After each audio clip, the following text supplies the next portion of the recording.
In this video, we're gonna do a little game of Would You Rather. Would you rather a stack of key issue comics or one mega grail? And I'll try to put up on the screen so you can compare them side to side, and leave a comment down below, which would you prefer? So I just recently did some trades for grails, and I consistently do trades for grails. By the time you're watching this, I will have new trades for grails. Some of the books in this video will be available for trade, and a lot of people take advantage of it because they see the value in trading and consolidating. It takes all of the work out of having to sell books yourself to trade for a grail. And some people, I think, still tend to think that maybe it's not an equitable trade. I've had comments before that, oh, a 20% markup on the trade is too much. And I just highly disagree with that. When you factor in all that goes into actually selling books, I think 20% is more than reasonable. For example, if you have 10 key issue books that are worth $24,000. If you were to sell them on eBay, eBay is going to take 15%, about 15%. But the bigger problem with eBay is that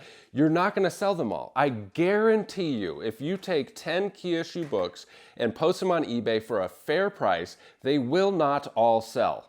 Some of them might sell right away. Others you're going to get lowball offers. You might have to pay to promote the listing, etc., etc. It's not that easy to sell comics without like a huge following, you know? So that's the bigger part, not only the fees, but actually getting the sale. And then not to mention all the BS that comes with selling stuff and packing and shipping. And now with eBay, you have to wait until it's delivered before you actually get paid. So that's why all those things considered, I think it's a really equitable trade to just take all of that work out of it, send it to me. I pay for the shipping label, I pay for the insurance, I handle everything except you just have to get them to me and I get the book out to you. So a lot of people take advantage of it. It's very, very beneficial for me as well. It just lubricates the whole business, keeps things flowing, keeps inventory coming in. And I personally, as a dealer, would rather have 10 key issue books worth $12,000 than one grail worth $10,000, just because I'm not going to sell all 10 of the books right away. Some of them I will have to, you know, come down off the price.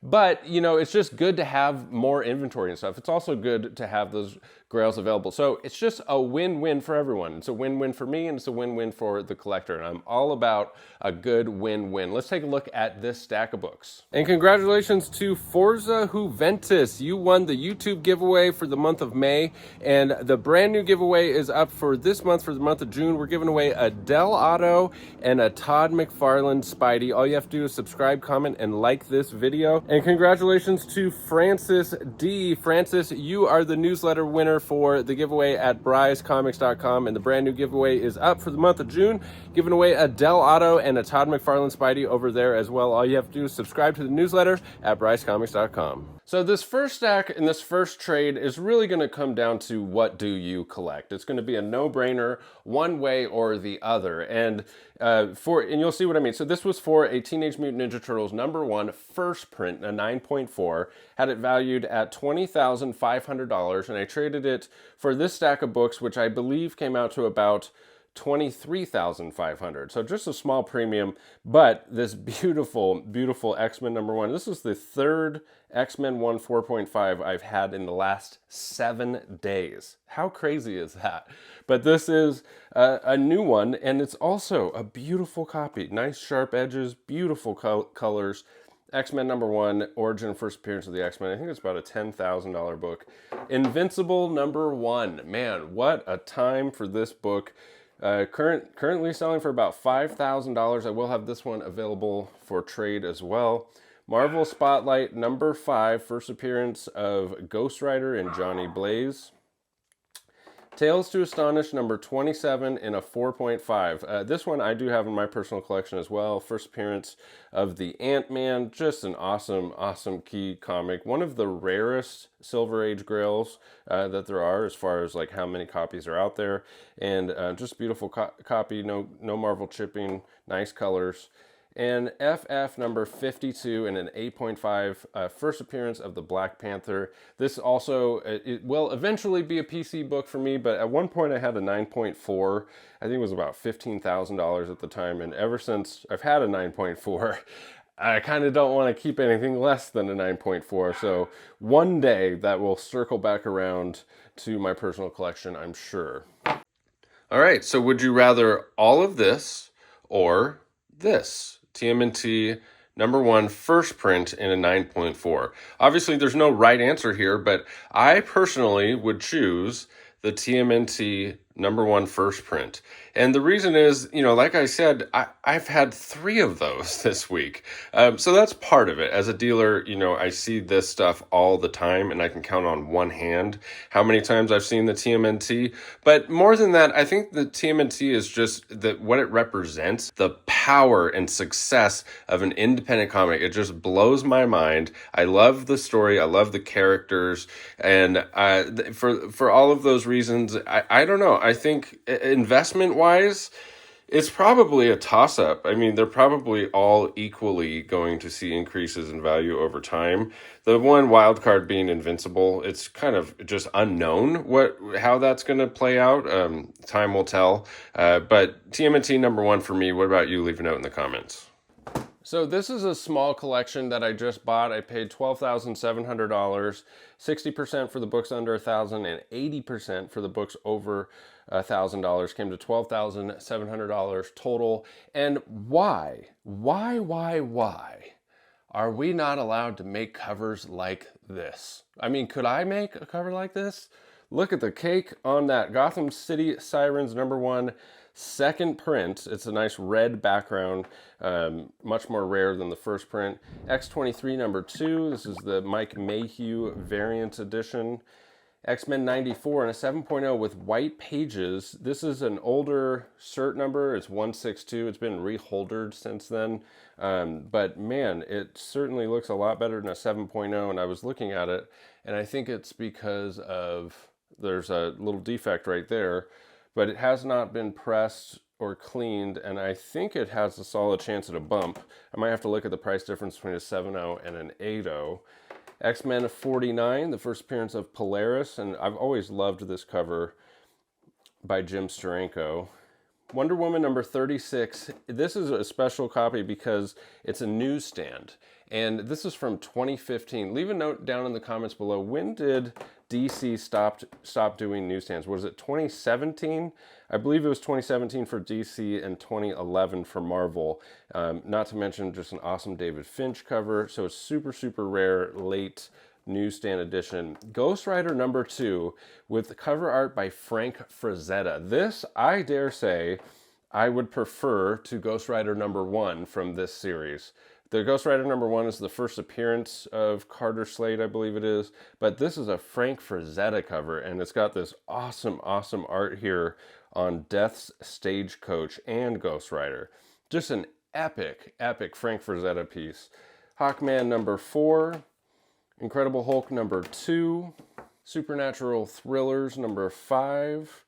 Hulk 181 in a 7.0 with white pages. It's a beautiful copy, but it has a tape pull right there. Otherwise, it presents a lot nicer than a 7.0, but with that tape pull, it's a 7.0 with white pages. Silver Surfer 14. Phantom Lady #16 with some classic Matt Baker cover art. Just so cool. Such a cool Golden Age book. Fantastic Four #1 Golden Record reprint in a 7.0. Also a really, really nice copy. It just has a very small piece out of that corner, which brings the grade down. Exciting Comics 62 in a 5.0. Alex Schomburg airbrushed cover. Can we call it a bondage cover if she's unbondaging the bondage? I believe we can. Exciting Comics 62. This is the Otto Schmitty Titty cover, is what I like to call it. Birds of Prey #2 by Schmitty. Batman 666 Newsstand Edition. This is from 2007. Batman 244 to 92. Ra's al Ghul, just awesome cover art here by Neil Adams. Batman #42 in a 4.5. This is the first cover appearance of Catwoman in the Batman title, and it's got this awesome page interaction cover, which is so unique and so cool. There's quite a few books like this. There's actually, you could start a whole collection of covers that do this, and this would definitely be at the top of the list for one that you need in that collection. Is the first Catwoman in Batman. Amazing Spider-Man 654. This is the second print. This is where Flash Thompson becomes Venom, and there's all that speculation. Has it been confirmed that Flash Thompson's going to be anti-Venom on the screen? Leave a note down below if you know if that's been confirmed or not, because I saw a massive sale of this book for like $3,000. It had a super strong sale, and it just makes me wonder if, you know, that if this book has future potential, like if it actually is confirmed on the screen. Amazing Spider-Man Volume 2, number 30. This is the first appearance of Ezekiel, and this is a newsstand edition. Super hard to find. Newsstand, awesome to see the prices come way down on that. And to round out this collection with a nice ASM number 1 and a 0.5. I should say nice for a 0.5. I mean, you got the full image there. It's got nice colors. As pretty much the best that you could hope for in a 0.5 is a book that looks like this. So a cool opportunity there for somebody. And All Top Comics number 16 in a 1.5 with this classic Matt Baker cover art, which is really cool to see. I've never had this come through. All right, so now we are over here on the computer with my spreadsheet for trades and such.